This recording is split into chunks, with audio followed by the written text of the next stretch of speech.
Hey guys, what's up? It's RagesSorrow here, and welcome to Plague Inc. Evolved.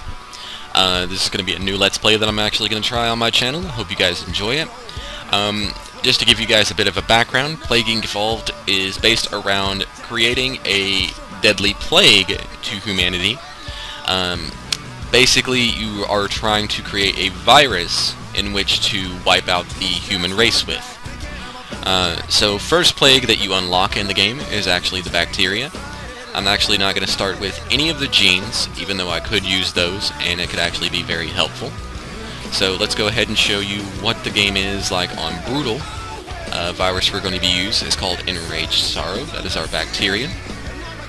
And first place we're going to infect is actually going to be Madagascar. And this is actually because Madagascar has only one method of transportation, and this will actually help us get more infection over to other countries, mainly by use of water and air. So basically, once you start out with a virus, you need to wait until it infects, a few more people. Randomly, you'll get stupid messages like this that'll pop up. Now, the little red thing that I actually popped earlier is actually an infection bubble, and that'll actually get you points for your disease to basically help you beef it up. And basically, the method that I'm actually going to be using for this video, we call laying low and going low, and laying low and going slow. Basically, you're developing your infectivity without getting noticed, which means there's not much of a chance that they can actually hit you with a cure right away. And that's pretty much what you want. You don't want the world to pretty much notice that you're actually there until it's pretty much too late for them to actually react.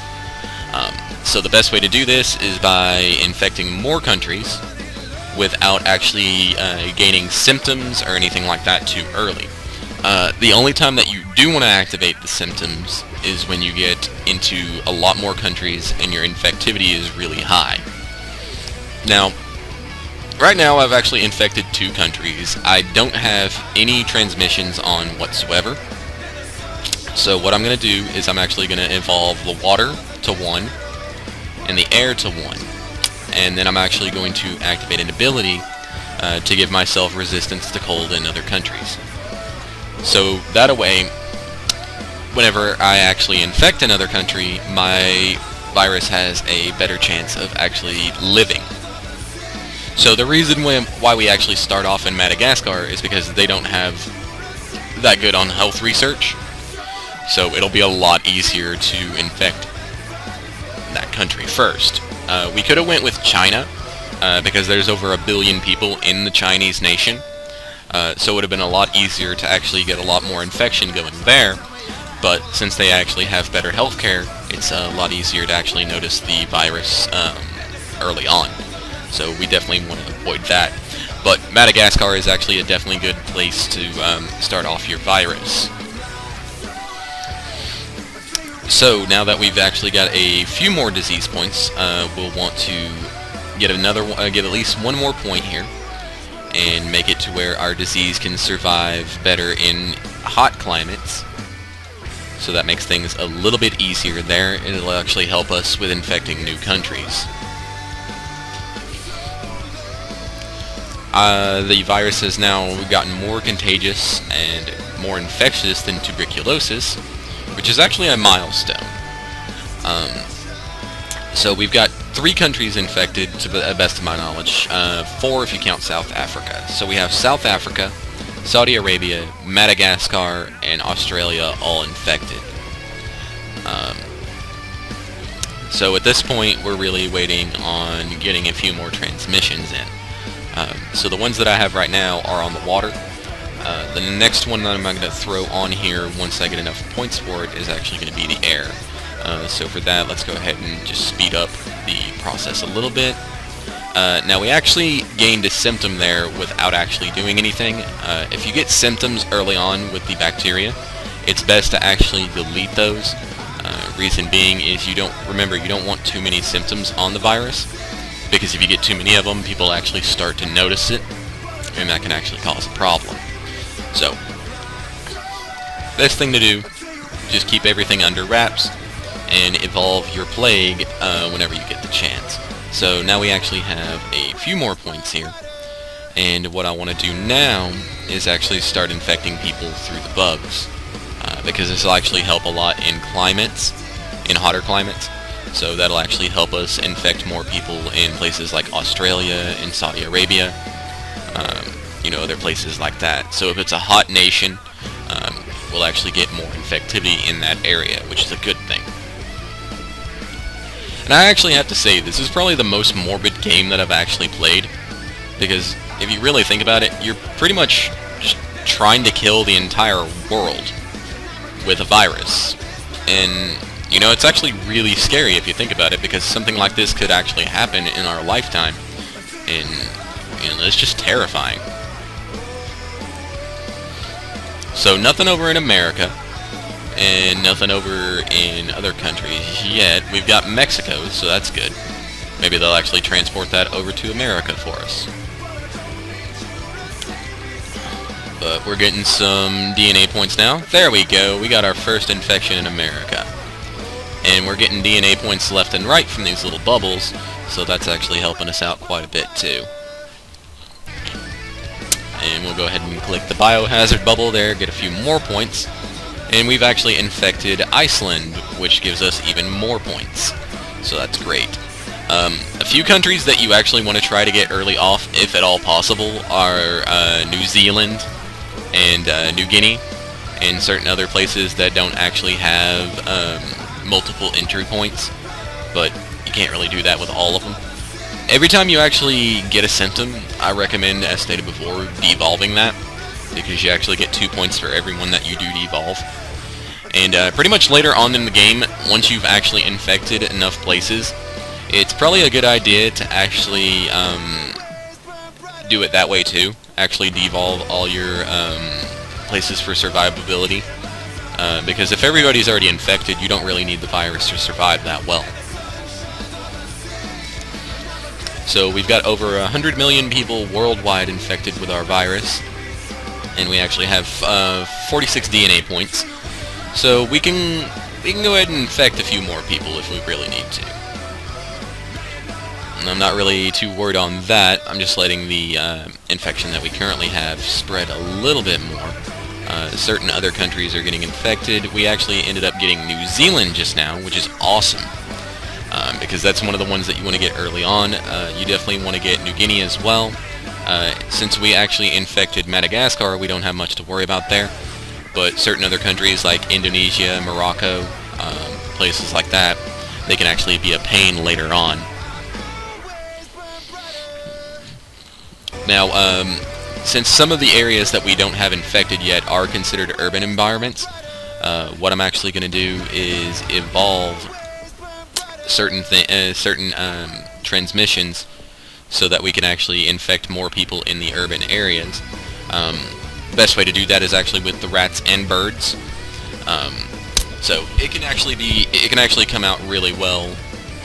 And if you notice, actually, when I actually turned that on, China just started glowing. Now we don't want to get caught too quickly, so we're going to go ahead and turn the insomnia here off. Ah, crap, we got discovered. Now, the guy that actually gave me this method, his name is the Spawn of Bunghole. He was actually in one of my streams earlier yesterday when I was actually doing this game. And this is one of the methods that he actually gave me. And it works out really well on certain viruses. With some of the later ones, like the worm and, stuff like that, you do kind of have to play it a little bit differently. But the strategy is still the same. Try to go low and slow, stay low and go slow with your infections. And try not to get caught that quickly. But we actually have over 100 DNA points now. And what we're going to do to actually slow that research is use 13 of our points and another 10 of our points to make it to where we're not as testable in the lab. And as for transmissions, I think we're good for right now. So we're just going to leave those alone.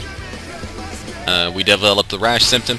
Since they already know that the virus is here, I'm just going to leave that alone for right now, since there's not really much we can actually do to defend it. One other thing that I will do, however, is actually increase our ability to survive in these other environments. And I think I'll leave that at that for right now. And as you noticed, Africa just started glowing again, so that's great. Now, the only other nations that we really need to worry about here are actually Japan, New Zealand, Poland's getting infected quite nicely, Central Europe's gaining a little bit more, Sweden and Finland are actually getting to be a problem. But as more of the symptoms actually get mutated in, it might actually make the infection a little bit easier. So we've got over 6.2 billion of the world's population infected. America's actually coming along quite nicely, so they're getting infected at a really good rate. Canada is actually taking a little bit longer to get, but eventually that one will come up on its own. And they're saying that the virus isn't as threatening right now, but we're getting more and more people infected each day, which is good. And one of the reasons why you actually want to start on the cure research early is so that you can actually start preventing them from curing it too quickly. If you notice that they're only at 8% on that, and that's because we actually have a little bit more protection for our virus. And these little blue bubbles that are actually popping up are pretty much what you want to do is actually pop these and try to stop the teams from curing your virus too early. Now, we've almost got the entire population infected, which is a good thing. If we actually go down here, we have 99% of the world's population infected. Once that gets to 100, that's when you actually want to go lethal with the virus. So we've got just a little bit to go, and there we go. The last healthy person on the planet recently became infected with RagesSorrow. So what we're going to do now is we're going to go ahead and evolve this symptom here. Evolve this one here, and now we're going to go ahead and go full asshole mode on this planet and hit them with total organ failure. First blood. First death in Morocco. 25% of the cure has been completed. Yeah, it's not going to really matter, because at this point, millions of people are dying every day, so that's actually going to slow the research quite a bit. And we've officially killed over 100 million people, 120 million people. So, we've almost killed 1 billion people, and the research is actually going to start to slow here in a little bit. We went ahead and developed the fever symptom, which is great. And one cool thing that you can do as they're developing a cure is you can actually go in here into the abilities, and you can click on this one right here, which is the genetic reshuffle, which actually scrambles the DNA for your virus and actually slows the progress for a cure. And the best part is you actually have multiple accesses to that, so we're going to go ahead and evolve that again. And once we get it back up to 33 points, I'm going to reshuffle it again. So pretty much the cure research in the world is actually slowing, which is really what you want it to do, especially when they start discovering, ways that they can cure the virus. So we've got a little bit over 1 billion people left to kill, and we're going to go ahead and reshuffle that DNA around again, and we're actually going to slow their research a whole lot more. So we only have a little over 300 million people left in the world, and there was a 63% possibility of a cure. Heck, even at this point, if I didn't even click on these bubbles, I think I would be fine. Because if I actually go into this right here, estimated cure date, 14th of May of 2020. So they actually have 3 years before a cure could actually be developed. And that's basically one of the easiest ways to actually win with the bacteria virus.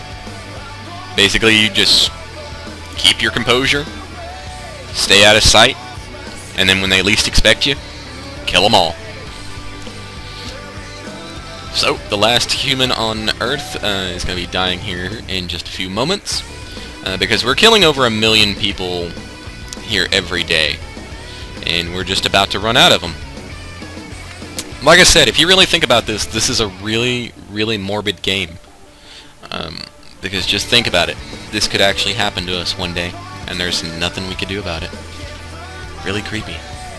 Really creepy.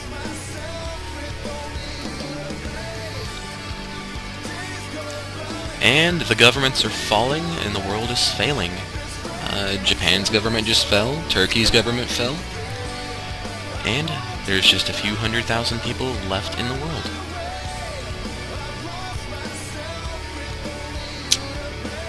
And we're about to eradicate all human life on the planet. And if we actually look in the thing here, the possibility of a cure was in 2050. They had no hope of getting the cure. And just like that, the entire world was eradicated by a simple bacteria that no one knew was around.